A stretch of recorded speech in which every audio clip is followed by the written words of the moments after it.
नमस्कार। आप देख रहे हैं आज की बात और मैं हूं प्रकाश। क्या सच में मोदी के खिलाफ जंग छिड़ चुकी है? दोस्तों, ये सिर्फ राजनीति नहीं है, ये सिर्फ चुनाव नहीं है, ये भारत की आत्मा पर हमला है। आज हम बात करने जा रहे हैं एक ऐसे ऑपरेशन की जिसे चलाया जा रहा है दिल्ली से लेकर वॉशिंगटन, लंदन से लेकर इस्लामाबाद तक। सवाल ये है, मोदी को हटाने की इतनी बेचैनी क्यों? और ये साजिश किन के इशारे पर चल रही है? आज हम आपको वो दस्तावेज, वो घटनाएं और वो कनेक्शन दिखाएंगे जो साफ बताते हैं कि विदेशी ताकतें और देशी गद्दार एक ही मोर्चे पर खड़े हैं। ये सिर्फ मोदी के खिलाफ साजिश नहीं, ये भारत के खिलाफ युद्ध है। विदेशी गेम प्लान का पहला चेहरा, रिमोट कंट्रोल पावर। विदेशी ताकतों का मकसद साफ है, भारत की मजबूत और स्वतंत्र नेतृत्व को कमजोर करना।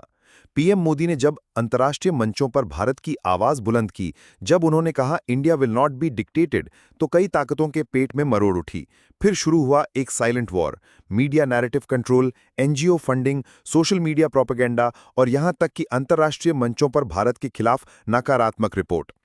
भारत की नीतियां दिल्ली में नहीं, लंदन, वॉशिंगटन और जिनेवा में लिखी जाएं, यही है इनकी असली चाहत। देशी मोहरें, घर के भेदी। लेकिन विदेशी ताकतें अकेले नहीं हैं, इन्हें यहां हमारे अपने देश में भी सपोर्ट स्टाफ चाहिए था। यह है वो देशी चेहरे जो सत्ता की लालच में, कुर्सी के नशे में अपने ही देश के नेता को गिराने के लिए विदेशी गोद में जा बैठे। योजना ये, पहले मोदी की छवि को खराब करो, फिर भारत की जनता को गुमराह करो और अंत में दिल्ली की गद्दी अपने कब्जे में लो।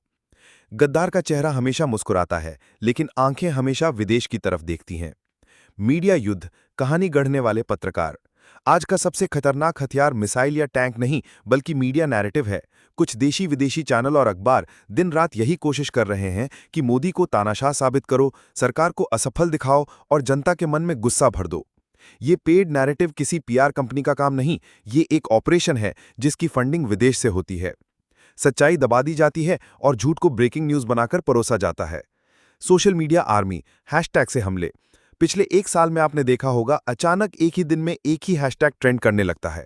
ये कोई स्पॉन्टेनियस पब्लिक मूवमेंट नहीं, ये प्री प्लान्ड साइकोलॉजिकल वॉरफेयर है।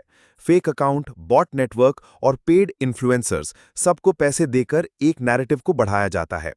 ये सिर्फ ट्वीट नहीं, ये डिजिटल मिसाइलें हैं जो दिमाग पर वार करती हैं। मोदी के खिलाफ देशी विदेशी साजिश, बड़ा खुलासा। एनजीओ का जाल, दया के नाम पर देशद्रोह। दोस्तों, आपको लगता होगा कि एनजीओ सिर्फ समाज सेवा करते हैं, लेकिन हकीकत कहीं ज्यादा खतरनाक है। कई विदेशी एनजीओज भारत में मानवाधिकार, महिला सुरक्षा, पर्यावरण बचाने जैसे नेक कामों के नाम पर आते हैं, लेकिन इनके पीछे असली मकसद होता है भारत की नीति, संस्कृति और नेतृत्व को कमजोर करना। विदेशी फंडिंग के जरिए ये उन प्रोजेक्ट्स में पैसा लगाते हैं जिनसे समाज में असंतोष बढ़े और सरकार पर दबाव बने। मुफ्त की मदद के पीछे अक्सर सबसे महंगा सौदा छिपा होता है, देश की आत्मा का सौदा। आर्थिक दबाव, रुपए की जंग। साजिश का अगला हथियार है अर्थव्यवस्था। भारत की अर्थव्यवस्था जितनी मजबूत होगी, विदेशी ताकतों का प्रभाव उतना कम होगा। इसलिए ये कोशिश करते हैं कि अंतर्राष्ट्रीय एजेंसियां भारत की रेटिंग घटा दें, निवेशक डर जाएं और रुपया डॉलर के मुकाबले गिरने लगे। जब जनता की जेब पर मार पड़ेगी तो नाराजगी मोदी सरकार पर निकलेगी। यही है इनका प्लान। ये सिर्फ डॉलर और रुपए की लड़ाई नहीं, ये हमारी आर्थिक आजादी की जंग है। विरोध प्रदर्शनों का स्क्रिप्ट, सड़क से संसद तक। कभी कभी आपको लगेगा कि कोई आंदोलन अचानक शुरू हो गया, लेकिन पर्दे के पीछे इसकी स्क्रिप्ट महीनों पहले लिखी जाती है। कौन से नारे लगेंगे, कौन से चेहरे मीडिया में दिखेंगे, किस दिन सड़क पर उतरना है, ये सब तय होता है विदेशी थिंक टैंक के मीटिंग रूम में। और फिर देशी मोहरे इन प्लान्स को अमल में लाते हैं। जनता की आवाज पवित्र है, लेकिन जब ये किराए पर ली जाए तो ये लोकतंत्र नहीं, दलाली है। अंतर्राष्ट्रीय मंचों पर हमला, भारत को घेरने की कोशिश। संयुक्त राष्ट्र से लेकर यूरोपीय संसद तक भारत के खिलाफ प्रस्ताव, रिपोर्ट और बयान, ये सब अचानक नहीं हो रहा। विदेशी लॉबिस्ट लगातार कोशिश कर रहे हैं कि भारत को मानवाधिकार उल्लंघन करता साबित किया जाए। और जब भारत जवाब देता है तो कहते हैं मोदी तानाशाह हैं। यही है उनका दोहरा गेम। सच्चाई ये है, जो भारत के साथ नहीं, वो भारत के खिलाफ खड़ा है। जागो, वरना देर हो जाएगी। ये लड़ाई सिर्फ मोदी की नहीं, ये लड़ाई हर भारतीय की है। अगर आज हम चुप रहे तो कल हमारी आवाज कोई और खरीद लेगा। अगर आज हम आंख मूंद लेंगे तो कल हमारा लोकतंत्र गिरवी रखा जाएगा। हमारे वोट, हमारे विचार और हमारी आजादी सब दांव पर हैं। देश को बचाना है तो पहले खुद जागना होगा। ये नया भारत है जो झुकता नहीं, टूटता नहीं और बिकता नहीं।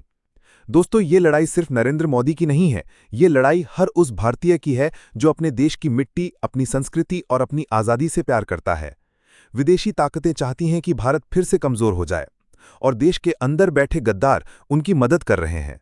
लेकिन अगर 140 करोड़ भारतीय एक आवाज में बोल दें, भारत बिकेगा नहीं, झुकेगा नहीं, टूटेगा नहीं, तो दुनिया की कोई ताकत हमें रोक नहीं सकती। आज वक्त है अपनी आंखें खोलने का, अपने कान खुले रखने का और हर झूठ को पहचानने का।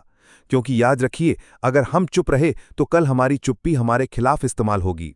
और अगर आप भी इस सच की आवाज़ को और तेज़ करना चाहते हैं तो इस वीडियो को लाइक कीजिए, अपने दोस्तों और परिवार के साथ शेयर कीजिए और कमेंट में लिखिए, भारत बिकेगा नहीं। और अगर आप नए हैं तो सब्सक्राइब बटन दबाकर हमारे साथ जुड़ जाइए ताकि हम मिलकर हर साजिश का पर्दाफाश कर सकें। तो आइए एकजुट हों, देश के लिए, अपने बच्चों के भविष्य के लिए और उस भारत के लिए जो किसी के इशारे पर नहीं चलता। ये नया भारत है जो हर साजिश का जवाब देगा और आखिरी जीत हमारी होगी।